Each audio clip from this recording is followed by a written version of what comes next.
Hey everyone, my name's Andy. Hopefully you're having a great day today. Hopefully you're killing it in the markets, doing all right.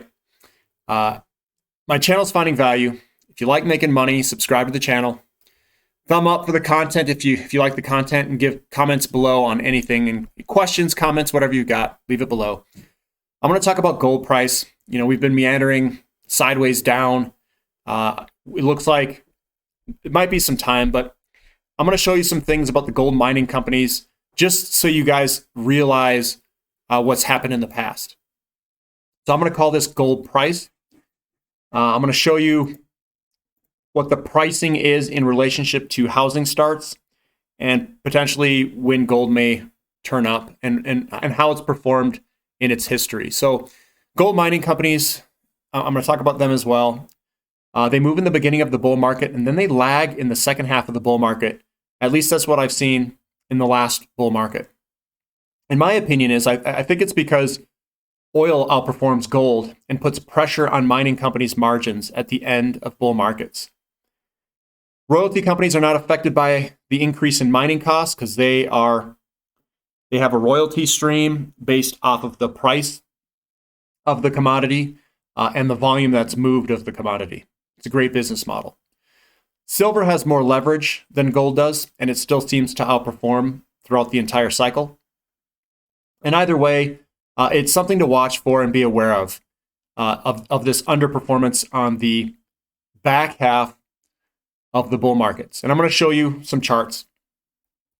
So this is the Huey to gold ratio. This thing hasn't broken out yet. It's still in this downtrend, which means there's still a lot of opportunity. And the one thing I see the lows. Here's the low, a higher low, and then a higher low. It's stepping up into it. This is the COVID sell-off. And we're coming up into this line. I want to see if this thing breaks or if it breaks to the downside and we meander sideways for longer.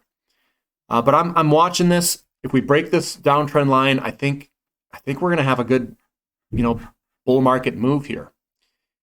And looking at previous bull markets, this is the Huey to gold ratio as well.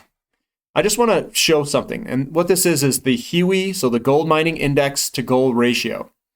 Gold being the price of gold. And whenever this is going down, this means that gold is outperforming the Huey or the mining index. And when it's going up, the Huey's outperforming. So you can tell we had a bull market from 2000-ish all the way to 2011. And the Huey, or the gold miners, outperformed in the beginning of the bull market all the way to about 2004. So it was 2001 to 2004. It was that 3 years it outperformed, and then it just lagged the entire time while this gold price went up the entire time till 2011.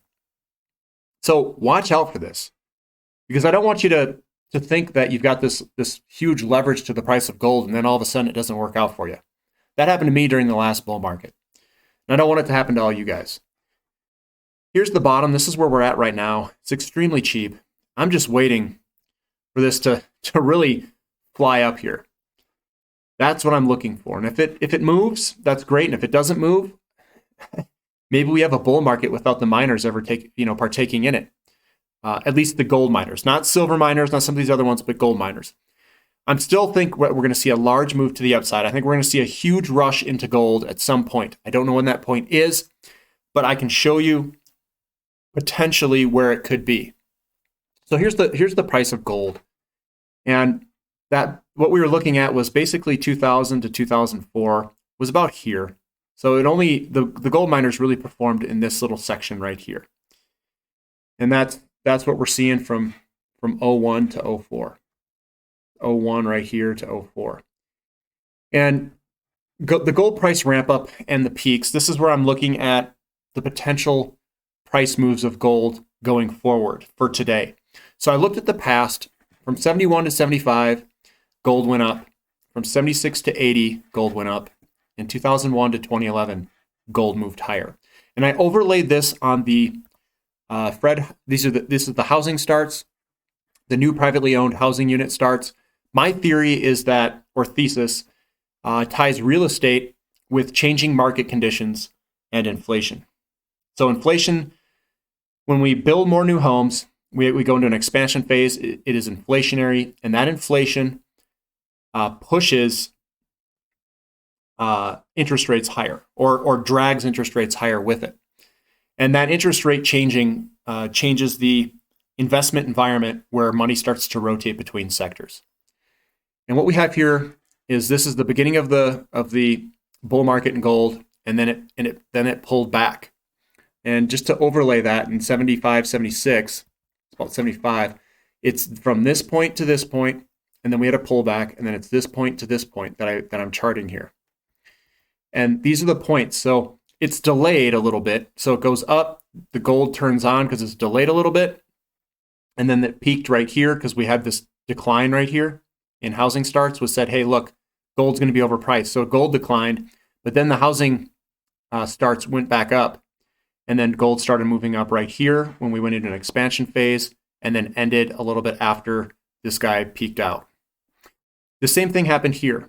It started when we went into an expansion phase around 1600, and the gold, the miners outperformed during this green arrow, which is between these two lines here, in the beginning of this expansion phase of real estate. So gold was going up this entire time, going up the entire time, and then it topped out in 2011, and you can see that the generator of inflation died down. It actually crashed it was a short-term crash, and then it went back up, and in my opinion, the housing market could not sustain the inflation and the expectations that gold had priced in, and then we had a bear market in gold after 2011.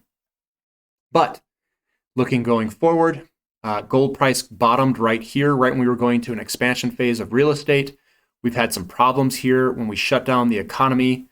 We had deflation because everything stopped. It halted. The money velocity halted. Everybody wasn't going out and spending.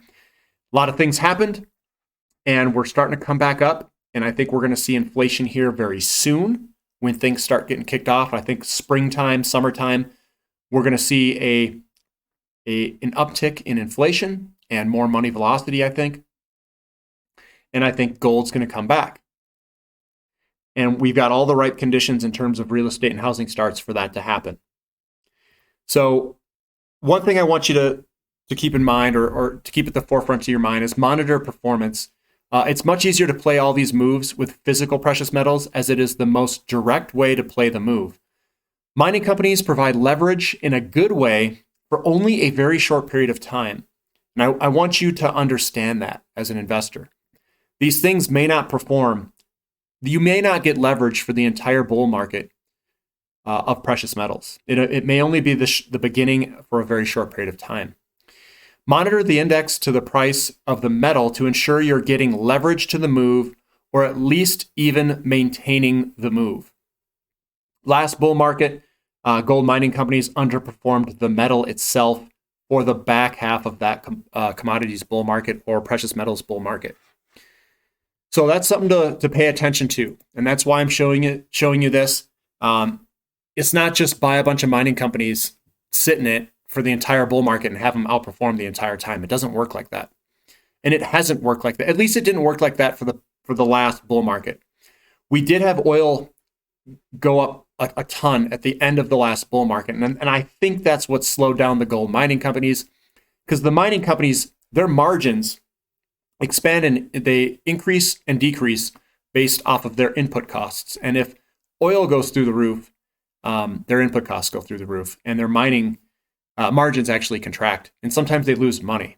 So be careful of that. Playing the physical metals is easy. You just buy it and sit on it, and then look for a top and then swap it to something else. It's super easy, and you make a lot more money doing it that way. At least that's what I've made a lot more money on the physical precious metal side than I have in some of the mining companies historically. In the beginning of the bull market, I just made a bunch on the mining companies from March to August. I made a lot there. Maybe that's the only spot that they're going to make money, and maybe they underperform for the rest. I doubt it, because when you look at the Huey to gold ratio, we haven't broken that downtrend yet.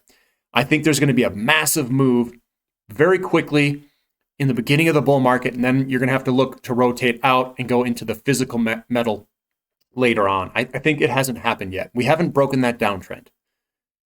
At least the Huey to gold ratio hasn't. let's look for that. I'll monitor it. I'll share it if it breaks on this channel. If you guys are interested in monitoring that stuff, subscribe below. Give me a thumbs up for the content. Leave comments below on what your guys' opinions are. Let me know what you think the mining companies are going to outperform this entire bull market, or do you think it's going to be very similar to the last bull market where it outperforms in the beginning and then underperforms at the end? Let me know what your opinions are. Thanks for listening. This is Finding Value.